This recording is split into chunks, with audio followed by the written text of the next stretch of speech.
Greetings from Ireland. I want to encourage some prayer warriors this morning to keep praying, keep pushing, because as long as you're praying and pushing, you are prevailing. No matter what it looks like, no matter how you feel, the effectual, fervent prayer of the righteous is availing much. But it might be on a level and in a place where you're not able to see with your natural eyes. I want to point out a few details from our prophet Daniel and the season of earnest prayer that he entered into for his nation, for his people. In Daniel chapter 9, you find out in those first two verses that Daniel was studying the prophet Jeremiah, and he understood by heeding the prophet that it was time to pray. He saw the words of the prophet as a call to prayer. And so when he begins his prayer in verse 3, immediately he starts honoring God, praising God, and repenting for the sins of his people. He also said, I repent of my sins, Lord, the sins of my people. And I look at the life of Daniel and I think, what sin, brother?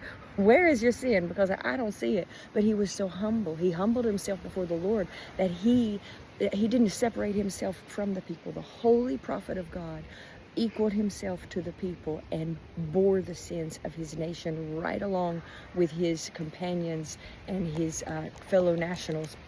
When you come down further in his prayer, you find out in chapter 10, in this season of prayer, that this is going on for 21 days. For 3 weeks, he's fasting, he's not eating, and he is praying. And we understand also that Daniel's prayer time was 3 times a day.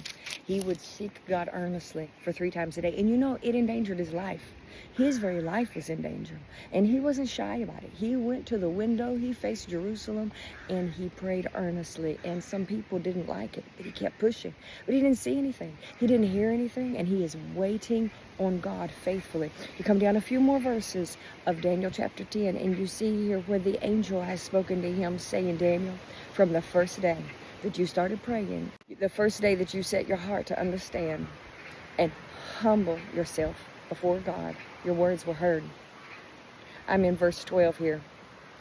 And I've come because of your words. Verse 13, he says, but the prince of the kingdom of Persia withstood me 21 days.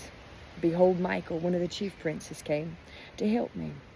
Now I've come to make you understand. I've come with the answer for what you've been praying for about your people. When you come down a few more verses, down in verse 20, I think it is, he says, I'm going to go and I'm going to continue this fight that you started with your praying. And I know another prince of the power of the air, another principality up there, is coming from Greece. And he'll join the fight also. Me and Michael, we got this. You keep doing your job, Daniel. Keep praying. So while you are praying earnestly and you don't see and you don't understand, believe.